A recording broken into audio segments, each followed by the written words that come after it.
Bonjour à tous et bienvenue direct en jeu la radio insolite, c'est Audrey Chapouf pour va falloir que je me mette touche à tout et hybride. Vous avez vu tout simplement comment que j'utilise notre fond virtuel pour pouvoir présenter cette énième édition de cette belle chronique. Je retrouve Audrey tous les 15 jours et là, alors attention, on va partir dans le monde du spectacle, dans le monde de l'art vivant, dans le monde de la vraie vérité. Bonjour Nelly. Bonjour Alain, Alors, bonjour Audrey. ouais. Bonjour Salut, Nelly. salut Audrey. Bonjour Alain.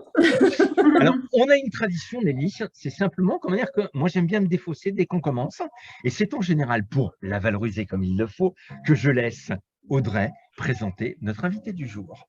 Audrey, es-tu prête? Ben oui, je suis toujours prête. Allez, je te laisse y aller, Merci vas-y. Alain.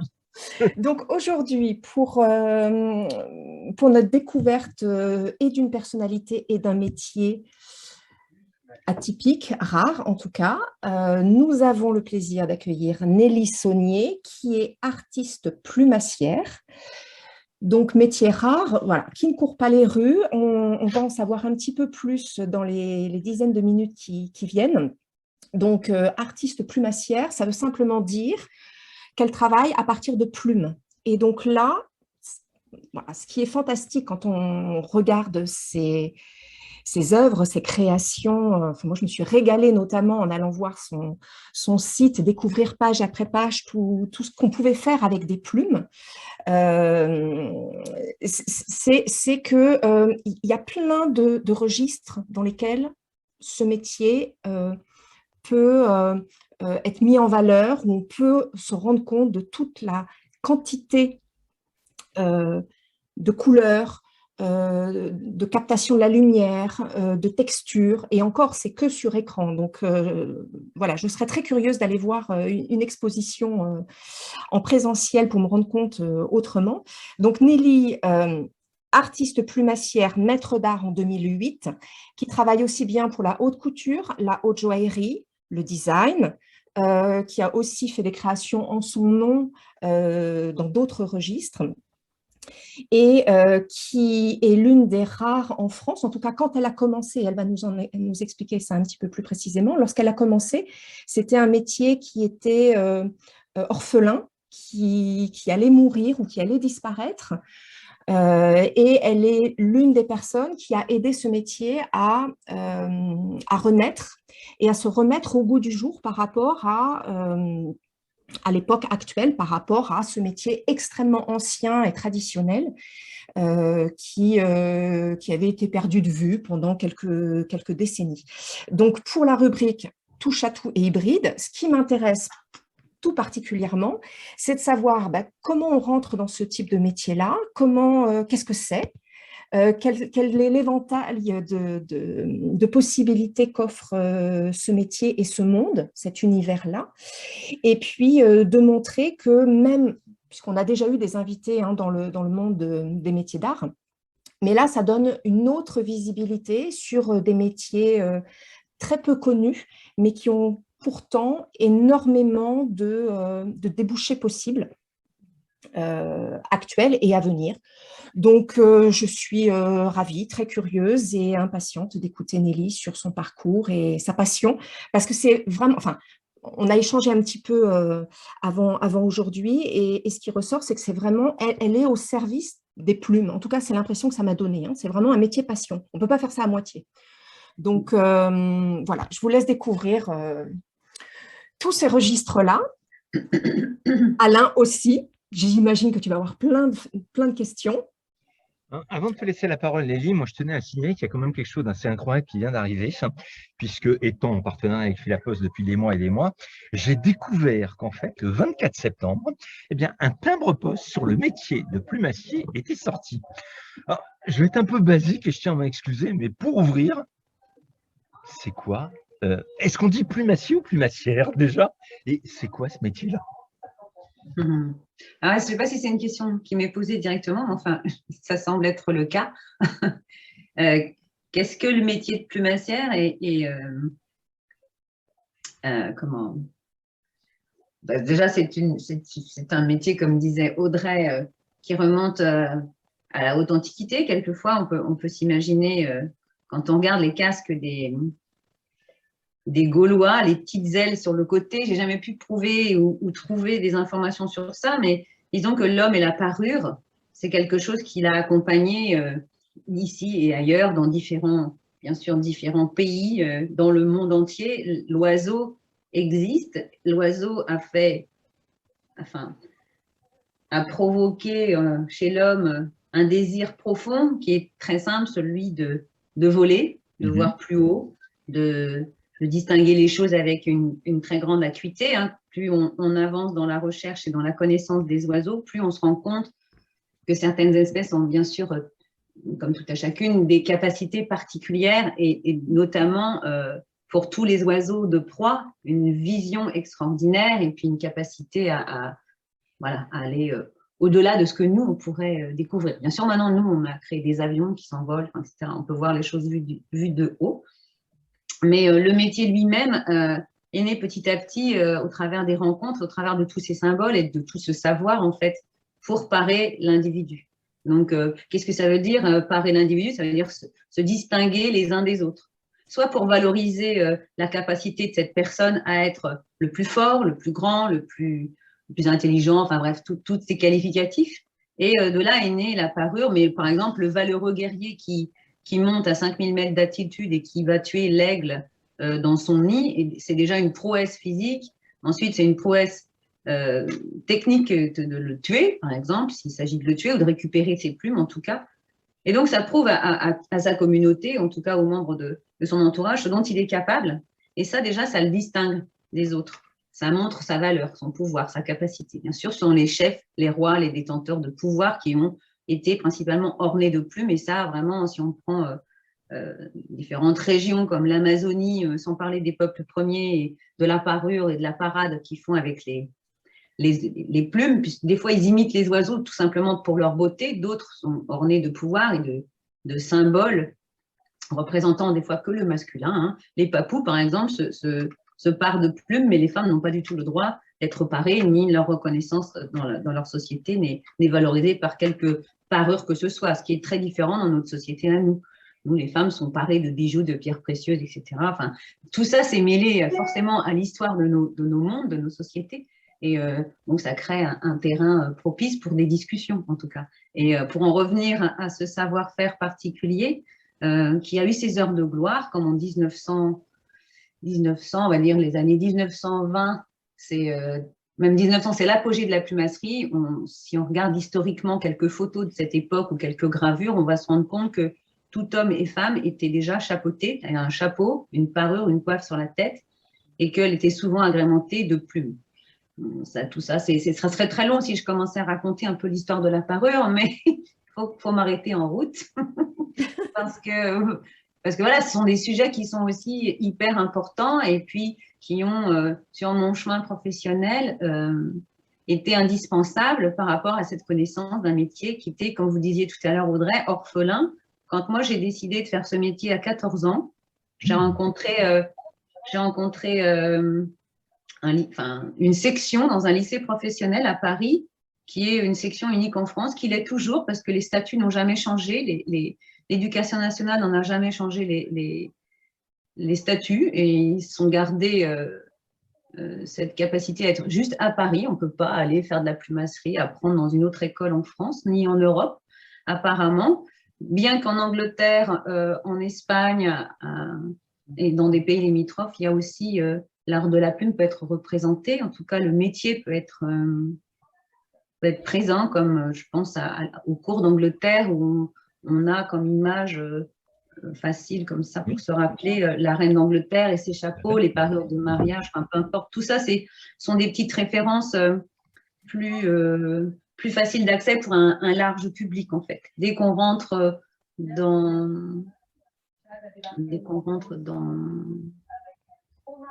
des milieux un peu plus confinés, comme celui de la haute joaillerie, celui de la mode, on peut faire référence parce que voilà, des gens qui s'intéressent à la mode peuvent savoir que ce métier existe au travers de la mode, mais il a été pérennisé grâce au métier du spectacle. Toutes ces femmes qui dansaient à moitié nues et qui dansent toujours un peu comme ça. Voilà, ça c'est les références plutôt, j'ai envie de dire, excusez-moi messieurs, mais pour les hommes, c'est un peu la vérité pour moi, parce que quand je dis je suis plumassière, ça a beaucoup fait rire pendant très très longtemps. C'était assez désagréable parce qu'on se moquait de moi. Je n'aimais pas du tout ça, parce que voilà, c'était toujours cette phrase que je ne citerai pas là, parce que voilà, parce que je l'aime pas tout simplement. Et puis que justement aussi, j'ai essayé de changer cette vision de la plumasserie, de son utilisation. Vous disiez aussi, Audrey, que maintenant vous envoyez la multiple possibilité d'exécution dans des domaines différents, mais en fait, ça a été mon chemin créatif pendant des années, c'est-à-dire que je ne me suis pas contentée de la garder dans la tradition de la plume. Comme... Je m'entends en écho. C'est normal, si tu as laissé, comment dire, ton micro, tes haut-parleurs en fonction, c'est normal que tu t'entendes. Il y a peut-être un bruit de fond en plus autre. J'entends quelqu'un qui côté parle, c'est, mais moi. Oui. Mais enfin, voilà. Je règle le problème tout de suite, j'ai oublié quelque chose. Oui, allez-y, Nelly. Je ne sais plus, j'ai perdu le fil, pardon. C'était votre parcours créatif, justement, d'aller voir dans différents domaines. Oui, en fait, il y a créativement et puis professionnellement, il y a le chemin qu'on a parcouru, le chemin qu'on souhaite parcourir, et puis le chemin qu'on parcourt. À 14 ans, je choisis un métier orphelin, je choisis un métier où personne n'a d'intérêt pour la matière, tout le monde déteste d'un seul coup les plumes, c'est quelque chose qui fait référence à des personnalités ou des faits de société qui n'intéressent plus personne, qui sont presque dénigrés. Et puis alors les métiers d'art, les métiers de la main, les métiers du savoir-faire désintéressent totalement tout public. On est plutôt dans une autre phase, en tout cas. Mais moi, je compte pas sur ça. Je reste centrée sur ma certitude, puisqu'à 14 ans, quand j'ai trouvé ce métier, j'ai su instantanément que c'était ma voie. Il n'y a pas de mots pour le dire, il y a juste une sensation à l'intérieur de soi qui dit c'est mon chemin. Là où et comment vous avez rencontré ce métier, en fait? Comment elle s'est faite? J'ai cherché, bien sûr, ça ne tombe pas du ciel, même si ça aurait pu. Ça aurait pu. Non, c'est pas, on ne m'a pas introduit là-dedans. C'est moi, quand j'ai fait des recherches parce que j'avais rassemblé toutes les attitudes que j'avais à cet âge-là et puis de me dire qu'est-ce que je vais faire dans ma vie et quels sont mes points forts, quels sont mes points faibles, qu'est-ce que je peux faire concrètement. Et j'ai cherché autour des métiers de la main parce que là, j'avais du potentiel et des capacités pour exécuter un certain nombre de tâches. J'avais des attitudes comme j'étais extrêmement patiente, extrêmement observatrice, j'avais un sens inné de la couleur et du dessin. Enfin voilà, c'est des choses qu'on a repérées aussi chez moi. Et quand on m'a proposé de chercher un métier, j'ai parcouru plusieurs ateliers, j'ai rencontré plusieurs domaines et finalement, quand j'ai découvert ce lycée, c'est là où cette certitude est venue à moi, mais elle me reliait directement à quelque chose qui faisait sens à l'époque, qui était mon lien intrinsèque avec la nature et les oiseaux, puisque moi j'ai vécu dans une petite maison en banlieue parisienne où j'étais entourée de cette nature et c'était là mon terrain de jeu, ma vie, c'était ma nourriture spirituelle, c'était tout ce qui me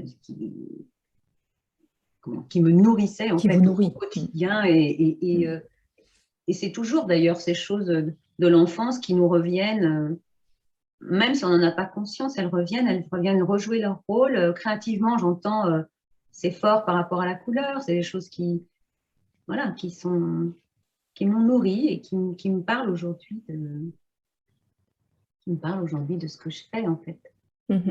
Et j'en reviens au lien et à la préservation de la nature, qui sont des points extrêmement encore plus essentiels aujourd'hui. La nature, on a comme mission actuellement aussi d'essayer de la préserver encore plus qu'il y a 20 ou 30 ans. Puis ce métier, maintenant qu'il a été un peu démocratisé par le biais de toutes ces aventures vécues, il a aussi son pendant et ses difficultés, où il faut être extrêmement vigilant quant à l'utilisation du matériau, de la matière, de la source d'approvisionnement. Tout ça, c'est pas si facile que ça et c'est pas aussi glamour que la beauté du plumage. C'est pas aussi glamour que la création et se dire je vais faire de la création, etc. Parce que ça englobe quand même un certain nombre de contraintes qui sont très très lourdes dans un atelier, administrativement parlant, j'entends, de vérifier tout, d'être extrêmement précis. Ça demande beaucoup de travail en amont de la création et après la création. Si je peux faire simple comme ça, on l'exprime. Mais bon. Donc, c'est vraiment un métier. Donc, l'une de vos particularités aussi, c'est que vous travaillez sur toutes les phases du métier de plumassier. Donc, vous commencez de la plume brute, j'ai envie de dire, et vous la travaillez complètement jusqu'à l'étape finale. Vous n'êtes pas spécialisé sur un registre particulier. Vous avez toutes. Alors, en fait, comme je suis tout le temps obligée de resituer par rapport à mon aventure passée. Parce que, comme il n'y avait plus de métier, on a perdu celui qui teignait les plumes. On a perdu celui qui triait les plumes de manière qualitative. On a perdu celui qui vendait les plumes. On pouvait, dans une boutique, voir les plumes, les acheter, etc. Enfin, tout ça, maintenant, ça n'a plus lieu d'être. Puisqu'on a ce qu'on appelle maintenant l'Internet. Alors, on achète tout sur Internet et on ne sait pas ce qu'on achète, on ne sait pas à qui on l'achète et on ne sait pas quelles sont les réglementations, quoique ça commence à devenir vraiment un petit peu plus pointu. Mais disons que, pourquoi moi je fais tout ça? Parce que faut se mettre dans ce contexte où il n'y avait plus rien, ou presque plus rien. Donc, évidemment, moi, je me suis non seulement formée dans une école où je n'ai pas appris forcément le traitement de la matière, j'ai appris la technique liée au savoir-faire traditionnel qui était enseigné depuis les années 1958 dans les écoles, pas dans les ateliers. Puisqu'avant, on formait les élèves en apprentissage dans les maisons, ça ne s'appelait même pas des ateliers, ça s'appelait des maisons de plus ou moins de plus de 15 ou 20 ouvrières, ça dépendait des maisons, des fois il y en avait 5, il y en avait 6, il y en avait 3, voilà. Et puis ça c'est après-guerre, hein, disons que c'est revenu petit à petit, mais il y a vraiment un historique mêlé au métier. Bon, là on n'est pas dans la chronologie totale, mais voilà pourquoi moi je traite, et je vais au-delà, je ne prends pas que la plume, je démarre de l'oiseau. Il m'est arrivé bien sûr de devoir apprendre à tanner seul les peaux d'oiseaux pour avoir une qualité de matière exceptionnelle, et parce que c'est extrêmement long quand on trie de la plus petite à la plus grande plume sur un oiseau, même si c'est un faisan, qui est un oiseau de chasse, qui est des oiseaux répertoriés et autorisés, eh bien, on a besoin d'un temps infini pour classer chaque couleur, chaque forme, et puis pour pouvoir après les laver. Enfin, c'est infiniment complexe et long. Ça nous glisse entre les doigts, on ne voit plus rien. Un cheveu mouillé, déjà, ça paraît bizarre. Alors, une toute petite plume qui fait 2 mm, évidemment, toute mouillée, on a l'impression qu'il n'y a plus rien à tenir dans les mains. Enfin, voilà. Tout ça a contribué au fait que j'ai, en effet, dans mon atelier, je fais toutes les tâches de la fabrication. Et ça peut aller jusqu'à tanner la peau. Je lave les plumes, je les traite, je les transforme, je les range, je les classifie, je les notifie.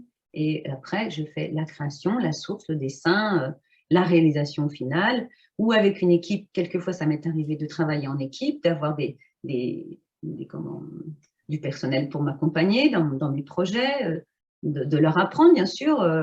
Je leur ai appris pendant 26 ans, puisque j'ai enseigné l'art de la plumasserie dans ce lycée unique en France. Donc, voilà, il y a toute cette chaîne multicarte, en fait, dans mon métier, et par rapport à cette disparition à un moment. Donc, il a fallu reconstruire tout ça, retrouver la source et puis faire bien son travail avec tout ça. C'est ça que je trouve vraiment passionnant dans ce type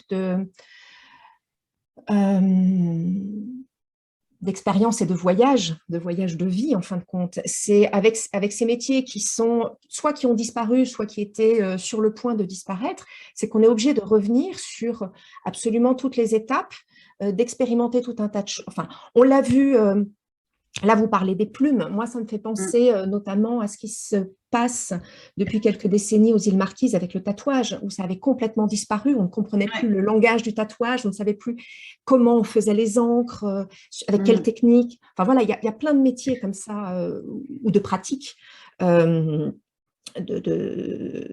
pratiques liées à des arts et des artisanats, où il a fallu à nouveau explorer comment ça se faisait par nos ancêtres, voire explorer de nouvelles techniques. Et ça, je trouve ça vraiment, vraiment passionnant. Et dans l'historique que vous avez vous avez donné tout à l'heure, effectivement, on a la vision sur le XXe siècle avec ces années folles où voilà, il y avait effectivement beaucoup de plumes, mais en tant qu'anthropologue, je ne peux pas m'empêcher, comme vous l'avez énoncé brièvement, de revenir sur toutes ces pratiques dans le monde entier, des peuples, ce qu'on appelle aujourd'hui les peuples premiers, mais qui n'étaient, enfin voilà, où il y a dû avoir des pratiques fantastiques et on n'en a pas les traces parce que là, on est sur la matière organique. Et donc, les archéologues, ils retrouvent des tessons de poterie, des choses comme ça, et voilà, ils reconstruisent l'histoire avec ce qu'ils retrouvent, mais il y a énormément de culture et d'art, de pratiques, d'artisanat qui ont complètement disparu simplement parce qu'on n'en a plus les traces, parce que ça a disparu par la dégradation de la matière au fur et à mesure des siècles et des millénaires. Et quand on regarde la diversité de parures qui existent, c'est absolument phénoménal. Et on s'est rendu compte, il y a certains archéologues qui se sont rendus compte que les premières parures retrouvées, donc là avec des os, des ossements, pour faire des perles et des colliers, des plastrons, c'était avant l'Homo sapiens. Donc on se dit, s'il y avait ça déjà avec des ossements, il y a de fortes chances qu'il y avait quelque chose de similaire avec des plumes. A priori, une plume, très simplement, c'est beaucoup plus facile de se mettre une plume dans la chevelure plutôt que de tailler un morceau d'os, etc. Donc en termes d'ancienneté, ça doit être juste fantastique. Oui, on n'a pas... retracer tout l'historique comme ça. Bon, là, c'est pas votre domaine, mais moi, tout de suite, ça me Si, ça m'intéresse énormément. Moi, j'ai fait des mémoires sur ça. En fait, ce que vous soulevez là, moi, c'est des questions que je me suis posées où j'ai pas eu les réponses. Quand je parlais des casques gaulois, par exemple, il n'y a aucune trace qui dit que c'était des vraies plumes. Après, quand on les a fait bosseler en métal, je ne sais pas, enfin, il y a des représentations, des illustrations plutôt qui tentent à dire que voilà, ils portaient deux petites ailes de chaque côté des casques, ces casques cônes, enfin voilà, c'est une image même d'enfance ça pour moi.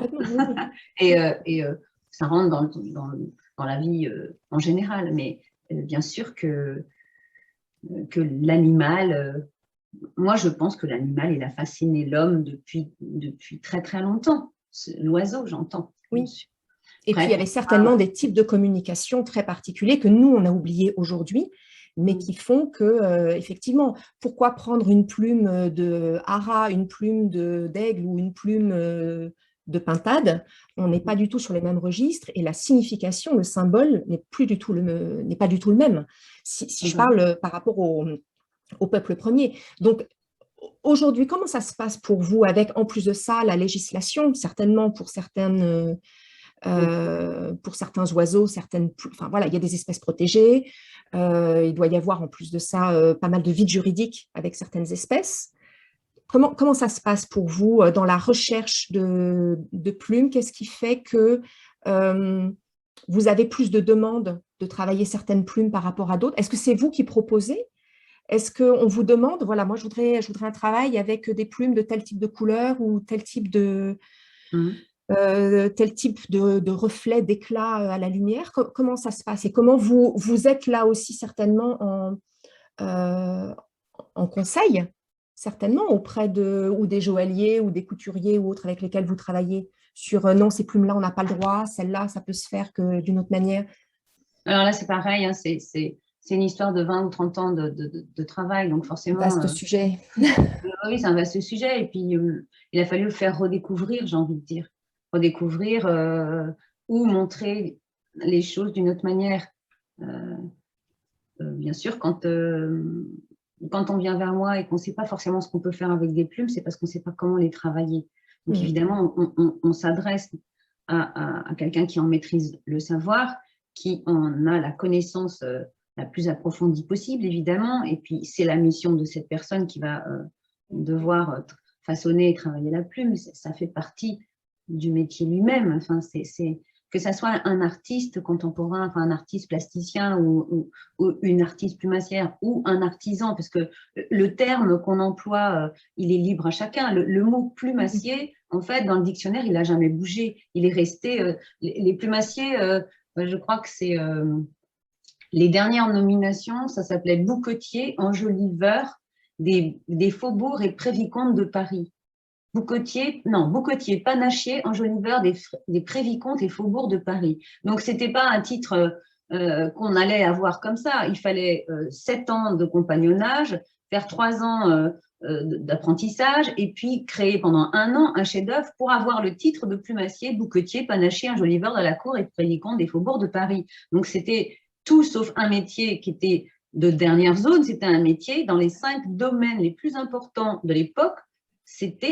Il était parmi les 5 domaines les plus importants. Après, les autres, je ne me souviens pas. Puis j'ai lu ça il y a très longtemps. Enfin, c'est un souvenir là qui me revient par rapport à votre question. Mais maintenant, on en est à un CAP en 1 an. Un CAP où on n'apprend pas grand-chose finalement. Enfin, ça, c'est vu de ma fenêtre. Même moi, quand j'enseignais 3 ans, je trouvais que c'était insuffisant. Mais parce qu'après, on peut se dire, dans notre vie, on travaillera toute notre vie on va passer toute notre vie à apprendre en fait de ce métier. Complètement. Comme tout métier, j'ai envie de dire, c'est pas parce qu'on a un diplôme qu'on sait tout. On a un diplôme, on a des bases, et ces bases, on va développer quelque chose plus ou moins bien, plus ou moins fort, plus ou moins longtemps, peu importe. L'important, c'est d'avoir un intérêt particulier et de savoir par rapport à ces restrictions, puisqu'on parlait de quelle matière, comment et quoi, et les couturiers de l'époque, puisque moi j'ai commencé dans la haute couture, ou dans la couture tout court, à travailler pour des maisons prestigieuses qui ne savaient pas encore vraiment quoi faire et qui me disaient qu'est-ce qu'on peut faire avec des plumes, Nelly, et c'est là où la personnalité de la personne à qui on demande, c'est d'avoir travaillé ce sujet, d'avoir réfléchi à comment, pourquoi, qu'est-ce que moi je voudrais amener comme pierre à l'édifice pour transformer la chose, la transformer comment et sur quels critères créatifs, etc. Et c'est là où moi je suis entrée dans l'illusion, le trompe-l'œil, parce que ça collait aussi à l'univers du commanditaire qui était sur cette même voie. Et du coup, ça a créé, c'est une unité, on a travaillé de concert, quoi. Me demander, par exemple, 2 oiseaux qui s'ébrouent sous l'eau et qui formeraient un petit boléro, et ça a donné naissance à une pièce qui n'est plus un vêtement, pas une sculpture, et donc il y a un mi-chemin entre des choses avec des plumes protégées et d'oiseaux d'espèces protégées qu'il a fallu, bien sûr, montrer patte blanche pour pouvoir les utiliser.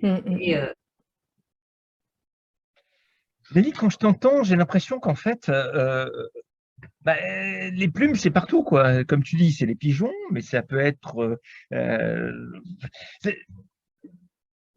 on a le droit de faire ce qu'on veut avec cette protection de la nature qu'on a aujourd'hui.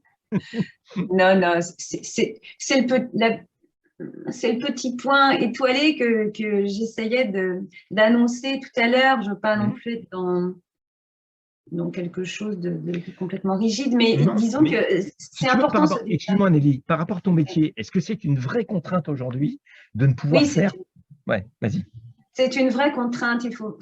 Je mets l'accent là-dessus vraiment parce que c'est très important. Puis que là, on est dans partager autour d'un métier que peut-être voudraient aller pratiquer d'autres personnes. C'est vraiment important de bien dire quelle sera la contrainte derrière, qui peut être lourde et puis pas forcément aussi légère que ce qu'on peut s'imaginer en disant « Oh, je vais ramasser les plumes de ci, puis les plumes de ça, puis faire… » non. Derrière, il faudra bosser pour se protéger. Et ça veut dire faire un travail de sourcing, quoi. Ce sourcing, c'est de dire à qui appartient cette plume, comment on a obtenu cette plume, comment on va répertorier cette plume, quelle date, quel machin, tout ça, où elle appartient sur l'oiseau. Enfin, c'est quand même pas genre… on n'est pas en train d'acheter des petits pois dans un champ qu'on va mettre dans une pâtisserie pour faire des macarons aux petits pois qui poseront donc aucun problème. Sauf que le petit pois peut venir d'Argentine, peut venir d'Afrique du Sud. Et après, ça, c'est d'autres conditions. Mais il n'y a pas de restriction encore sur ça, mais ça pourra peut-être arriver. En tout cas, la faune et la flore en France est extrêmement protégée. Moi, j'invite tout à chacun à découvrir ce que c'est. Voilà, c'est ça. Le message premier, c'est ça. Après, il ne faut pas empêcher la création d'exister. Exactement. Dis Audrey, c'est à toi la question, parce que avant de faire parler Nelly là-dessus, c'est plus ce côté anthropologue que j'appelle chez toi. La semaine dernière, on a vu l'exposition sur les Sioux, sur les Indiens Sioux, ouvrir au Musée des Confluences à Lyon. Et là, on a évidemment toutes les coiffes. Et d'après ce que nous expliquait, comment dire, un Indien pur de souche, il nous expliquait qu'en fait, chaque plume correspondait à une position sociale, une position dans la tribu. Ça a toujours été comme ça. Puis après, évidemment, Nelly, je te passerai la main. Mais c'est un petit peu ce que Nelly disait. Et puis, alors là, c'est pareil, hein, tout dépend aussi de quelle communauté on parle chez les natifs d'Amérique du Nord, parce qu'il Oui. y a quand même énormément de traditions différentes et donc de pratiques différentes. Mais globalement, les parures en plumes Mhm. ont une importance particulière parce que c'est comme si c'est une sorte de carte de visite, en fait. Hein. Donc là où, par exemple, les professionnels armés, les militaires ou autres, on va voir leur galon. Dans des entreprises, ça va être sur la carte de visite où on va voir le statut de la personne. Et ben, pour les natifs, ça va être notamment avec la parure. Alors, ce n'est pas que ça, hein, c'est aussi avec les vêtements, le type de tissu, d'étoffe, les couleurs choisies, etc. Mais il y a une symbolique similaire avec les plumes. Donc, le choix des plumes, le nombre de plumes, les plumes venant de quelle partie de l'animal, portées à quelle occasion. Donc, tout ça, ce sont des codes. Et pour les novices qui n'y connaissent rien, ils voient simplement quelque chose de beau, d'élégant, de majestueux, voilà, d'étonnant, enfin bon. Mais ils n'en ont pas le décodage, ils ne connaissent pas cette langue-là. Mais c'est une langue, en fait. Donc, pour les natifs, en voyant une parure, ils savent de qui il s'agit et pourquoi ils portent cette parure tel jour, pour telle occasion, etc., etc. Et ça, c'est de manière similaire chez d'autres peuples, hein. Ce n'est pas seulement en Amérique du Nord. Si je peux me permettre. Oui, vas-y, Nelly, excuse-moi. Les papous, c'est ce qu'on évoquait un petit peu tout à l'heure au début du pourquoi la plumasserie et comment elle est arrivée, etc. Enfin, tout ce cheminement, enfin pour moi, c'est en lien direct avec ce que j'énonçais tout à l'heure, quoi. Les papous, par exemple, enfin, de ce que je sais, évidemment, moi, je ne suis pas ethnologue, j'ai pas fait des études sur le sujet, mais j'ai énormément de livres sur la Papouasie-Nouvelle-Guinée parce que c'est un rêve, ces paradisiers qui sont des oiseaux exceptionnellement beaux, exceptionnellement intelligents, qui font des choses invraisemblables, qui sont capables de créer des jardins extraordinaires pour simplement venir s'accoupler, pour que la pérennisation de l'espèce soit de plus en plus voilà, prolifique, etc. Donc, pour moi, ça, c'est la magie de la nature et ça m'émeut beaucoup. Et les papous, j'ai toujours comme ça, comme un ressenti, hein, je me suis dit, ces hommes, ils se déguisent en oiseaux parce qu'ils se peignent en jaune avec des nez rouges, etc. Puis après, ils se partent dans leurs cheveux crépus, ils montent un assemblage de feuillages, de branches et de plumes qui ne sont pas travaillées. C'est les seuls, pour moi, peuple premier qui ne façonne pas la matière. Ils prennent telle qu'elle est et ils la plantent comme ça dans un décor. Et il y a plus de 38 dialectes différents dans des régions qui sont quand même assez petites. Et donc, au lieu de communiquer par le langage, ils communiquent en effet, et Audrey nous dira si elle trouve ça juste aussi, par la parure qu'ils portent. C'est une reconnaissance visuelle, on n'a pas besoin de communiquer avec le langage. Et eux, surtout, ils s'expriment avec la danse, quoi. Les papous, c'est des danseurs avant tout, quoi. Ils ont des danses particulières. Et il y a un festival extraordinaire que j'ai jamais pu aller voir, c'était en 2015, je crois, dans le Pacifique, c'est de réunir toutes ces ethnies papous qui vont. Il y a un festival gigantesque qui est né là-bas, etc. Et là, c'est extraordinaire. Il y a des photographes et des tas de reportages sur le sujet. Mais voilà, donc la parure, en effet, elle traduit un statut et soit elle est façonnée, soit elle n'est pas façonnée. C'est-à-dire soit elle a été techniquement extrêmement développée, comme en Colombie, ils ont fait les premières miniatures. Les Indiens étaient très habiles dans la façon de travailler la plume, jusqu'à la coloration même de la matière. Ils ont réussi à transformer le vert en rouge en utilisant la peau d'une grenouille spécifique dans une des régions d'Amazonie. En fait, voilà, la richesse de la nature et les symboles qui accompagnent ces parures pour le chef de tribu, pour le chaman qui va faire les prières, voilà, pour demander voilà, tout un tas de choses aux esprits de la forêt. Enfin, voilà, c'est vrai que c'est quelque chose de très vaste. Là, on est loin de notre plumasserie en Europe ou dans nos cours d'Europe, et puis quand bien même aujourd'hui où le symbole ne fait référence pour moi, et je suis la seule à pouvoir le dire là, puisque je n'ai pas de concurrent pour parler avec moi de la plumasserie ou de personnes qui seraient capté par le même sujet que de dire c'est pour la beauté du matériau. En fait, en 1990, quand je présentais des bijoux en plume, personne ne voulait de la plume à porter en bijoux. Personne ne voulait pas. Ils voulaient des bijoux d'une marque en métal, là, mais pas du tout de plume. Et moi, ça m'étonne toujours de me dire aujourd'hui, mais pourquoi d'un seul coup, les gens, ils redécouvrent la beauté de la chose, alors que pour moi, ça l'a toujours été. Ça, c'est des questions que je ne peux pas poser, mais qui m'interrogent. D'accord, je peux me permettre, j'ai été sur Internet et j'ai Oui. été taper donc Nelly Saunier plumassière et j'ai trouvé, alors là je suis désolé, mais j'ai trouvé ça. Alors, est-ce que, j'allais dire, ne m'en veux pas, ça se porte? Ça, c'est une pièce de commande, c'est une pièce qui a Pardon, je vais me décaler, vas-y. Qui a été faite pour Isabelle Marant, qui est encore en prêt-à-porter à l'époque et qui a été choisie dans le pavillon français pour l'exposition universelle de Hanovre en 2001. Et en fait, la personnalité qu'elle a choisie et le vêtement qu'elle a créé pour cet événement, c'était Jeanne d'Arc. Mais c'était une Jeanne d'Arc 2001 revisitée, où en fait, là, on voit que le haut de la parure, c'est comme une armure en plume. Exactement. Près du corps, et puis le pantalon était en cuir surplissé et retravaillé en termes de couleur et d'irisation. Et la photo ne restitue pas tout à fait le coloris de ce que j'ai pu faire, parce que c'était un rouge, des rouges assez éclatants et des plumes à irisation que l'image ne peut pas nous montrer. Moi, ce n'était pas assez lumineux. Au niveau de l'école dont tu parles, il y a combien de personnes qui peuvent suivre cette formation en France? Je ne sais plus, je ne suis plus dans les petits Non, mais papiers. il y en a 10, il y en a 15, il y en a 50. Je peux parler que de l'aventure que j'ai vécue pendant 26 ans et il y a déjà 10 ans. C'est de toute façon des sections à petit flux, puisque ce sont des petites sections. Et aujourd'hui, je ne saurais rien dire sur ce sujet.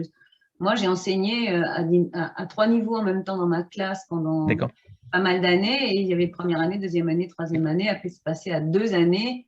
Et voilà, pour avoir un CAP de plumassière, elles entraient dans une sortie de 5e, 4e, peut-être que maintenant c'est passé à 3e, je ne sais pas. Enfin, voilà. Et puis l'apprentissage est venu faire son apparition dans mes dernières années, où là, on pouvait avec un bac rentrer pour apprendre pendant une année la plumassière. De toute façon, ce qu'on peut retenir, c'est que peu importe le diplôme, c'est pas avec la formation qui existe actuellement qu'on est pleinement plumassier ou plumassière. Il faut quand même…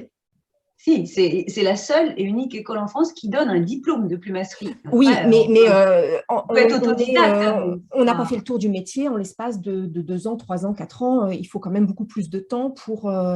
c'est pas pour l'apprendre, maîtriser. C'est pour le faire vivre, en fait. C'est pour le faire vivre, d'accord. Oui, c'est-à-dire que, voilà, on apprend des bases, et puis ces bases, on les exploite, on peut détourner le sujet. Enfin, je veux dire, moi, je connais plein de gens qui sont des autodidactes et qui utilisent la plume comme matériau pour leurs projets et qui en font tout autre chose. Enfin, voilà, qui l'ont amené dans un autre champ de composition, j'ai envie de dire, je ne sais pas comment dire, mais voilà, oui, ça s'est démocratisé, ça réintéresse. Ça réintéresse le processus, c'est un mot qui existe, mais ça intéresse de nouveau, on va dire, le monde. Et c'est un beau challenge réussi, puisque moi, c'était mon rêve quand j'avais 20 ans, et d'avoir des complices, de découvrir que, voilà, il pouvait y avoir un attrait pour ce matériau vis-à-vis de plein de gens. Donc, oui, c'est… Mais quand même, il y a une formation diplômante. Il faut quand même… c'est ça que je voulais reprendre, Audrey. Il y a une formation diplômante, c'est une base, et à partir de là, s'il y a un diplôme, ça veut dire que… Donc voilà, on peut se dire plumassier si on a un diplôme de plumasserie, pour moi. Enfin, voilà, après, on peut se dire simplement plumassier parce qu'on lave, qu'on trie et qu'on monte, je ne sais pas, qu'on bourre des coussins, on est plumassier aussi. Donc ça va avec le dictionnaire, ça va avec l'ordre des métiers. Là, ce n'est pas moi qui décide, en fait. Moi, oui, bien, complètement. Si je suis la nomenclature. Ouais, si je pose la question, c'est est-ce que c'est un métier inconnu, un métier, une niche? Est-ce que c'est un métier disparu? Voilà. En 2021, est-ce qu'il y a encore des gens qui travaillent ce type de choses? C'est surtout ça. Alors, il y en a de plus en plus. D'accord. Enfin, moi, il y a une dizaine d'années, ça commençait à intéresser un certain public. c'était désintéressé par tout un public, même si le monde de la mode gardait ça comme une entité. Puis il y avait des maisons très anciennes qui avaient plus de 100 ans, les maisons qui appartenaient aux fils de plumassiers, qui sont restés, qui ont été rachetés par des très grands groupes, qui ont sauvegardé ce savoir-faire aussi. Puis il y a moi, en tant que particulier indépendante, puisque j'enseignais, je ne pouvais pas monter une société, donc j'ai eu le statut d'artiste plasticienne et j'ai pu aussi, moi, travailler, puisqu'on me demandait, en fait. Moi, dès qu'on me demandait, j'avais qu'une envie, c'était de montrer, de m'exprimer au travers d'un savoir-faire. Et est-ce qu'il y a des domaines sur lesquels que vous n'avez pas encore exploré avec les plumes et qui vous intéressent là? Certains... Oui, il y a plein de domaines qui m'intéressent. Il y a plein j'ai des carnets où j'ai des projets même qui ont été écrits et qui ne sont pas forcément nés, mais que d'autres ont fait naître, en fait. Et ça, c'est... Bien sûr, moi, je ne les ai pas exploités en mon nom, mais oui, bien sûr, il y a des tas de choses. La création, c'est ça qui est généreux, c'est sans fin. C'est sans fin. Ouais. C'est sans fin, et puis une vie, ça ne suffirait pas pour nourrir toutes mes envies. Donc, oui, c'est un champ extraordinaire. C'est un métier de passion, parce que, enfin, moi, je ne sais pas le faire autrement qu'en y consacrant de manière, comment dire, mon Dieu, ça prend tout l'espace, quoi. C'est très chronophage de travailler, de laver, de traiter, de ranger, de classer, de soigner en permanence notre matière première, à faire attention à ce qu'elle soit toujours bien organisée, propre, soignée, que personne vienne l'abîmer. Voilà. Et je parle des insectes qui sont des dévoreurs de soie, de tissu, de coton. Alors, je ne parle pas de la plume, c'est vraiment, si on le fait bien, ce travail, c'est assez imposant quand même, hein. Faut tenir la barre, quoi. C'est du vrai touche-à-tout hybride, là. Ouais, c'est quelque chose. Enfin, pour moi, c'est comme ça que moi, je le fais, en tout cas. C'est certain. C'est une immersion complète. Oui. C'est comme ça que je le ressens, en tout cas. Moi, je ne sais pas le faire autrement. Je n'ai pas su faire... j'ai pas su... c'est le chemin. C'est mon chemin, ça a été comme ça. Et puis, comme on est sur déjà une trentaine d'années passées, c'est très différent de mes débuts. Bien sûr, je continue d'apprendre, de découvrir. Voilà, il faut toujours se tenir informé de ce qui se fait autour de ce sujet. Justement, je vais rebondir sur ce que tu viens de dire, Nelly. Par rapport au début, il y a des grands changements? Le grand changement, j'ai envie de dire que c'est la concurrence maintenant, puisque vous avez l'impression que vous avez l'impression que c'est une niche toute petite, et pour le public qui ne connaît pas ce mot ni ce métier, ils vont avoir cette même sensation. Mais pour quelqu'un comme moi qui a parcouru ça depuis toujours, maintenant, bien sûr que j'ai créé... il y a des... Ouais, c'est prétentieux de dire ça, mais pour moi, c'est créer des émules, puisque quand on montre une nouvelle manière de faire vivre un domaine, ça intéresse. Enfin, moi, je vois mes anciens élèves, d'abord, ils me l'ont dit pour certains, hein, c'est grâce à vous que j'ai eu envie de faire ce métier, parce que j'ai vu ce que vous avez réalisé pour un tel ou un tel, donc j'ai eu envie de faire la même formation que vous, parce qu'ils ont vu ça. Après, je ne peux pas dire que tout le monde, voilà, chacun... En plus, ils vont s'en défendre, ils vont être pas contents. Je sais pourquoi. Enfin, voilà. Faut être humble dans ce monde, parce que sinon. Oui, mais c'est quand même pour moi, avec un grand A, artisan en métier d'art. Et avec tout le développement de la technologie aujourd'hui, en 2021, est-ce que les techniques qui étaient utilisées dans les années 60-70, aujourd'hui, si on peut obtenir le même résultat avec toute cette technologie moderne qu'on a? Ouais, c'était surtout ça la question. Ça, c'est votre question. Non, alors c'est un métier qui reste essentiellement manuel et qui se fait avec 5 petits outils à main qu'on voit sur ce fameux timbre. Et pour moi, ce timbre, il montre des outils qui n'ont rien à voir avec le métier de base, hein, mais c'est bien une paire de ciseaux, petite ou grande, un couteau à parer, un couteau à friser et des pinces à saisir pour tenir les petites choses qui ne rentreraient pas au bout de nos doigts. Donc, ces 5 outils à main nous permettent de faire tout un tas de choses, et c'est la créativité, l'ingéniosité, le savoir-faire, la réflexion créative autour d'un projet qui va faire naître quelque chose de différent. Mais l'industrie de la plume, c'est 1914, puisque on traitait le matériau à grande échelle parce qu'il y avait une énorme demande, je vous disais, l'apogée de la plumasserie. Il n'y avait pas une femme qui sortait sans sa parure, chapeau, etc. Maintenant, on n'en est plus là. Il y a très peu de femmes qui sortent avec des parures, chapeaux. La reine d'Angleterre, voilà, Stephen Jones, pour ne pas le citer, ou plein de créatifs, des modistes. Et les modistes adorent la plumasserie, puisque quand il s'agit de parer, c'est souvent dans les cérémonies du mariage maintenant. Avant voilà, on voit les petits outils à main, là, le couteau qui est devenu finalement un scalpel de chirurgie, mais avant, on les fabriquait spécialement pour les plumassiers. Ils avaient un manche en bois rond qu'on pouvait tenir dans la main. Et il n'y a plus non plus de fabricants de ces petits outils spécifiques au métier, par exemple. Il a fallu se réinventer autour de ce sujet, réinventer l'outil, voilà, le faire. C'était une déclinaison de certains outils dans d'autres domaines qui nous ont permis de nous adapter à nouveau. Mais avec les contraintes qui sont liées au façonnage. Ouais. Je me suis figé sur le timbre, hein, donc j'ai été télécharger l'image. Vous avez un peu faire. Elle ne m'avait pas averti qu'on allait. Bon, j'ai moi une dernière question à poser. Alors, je voulais présenter mes excuses.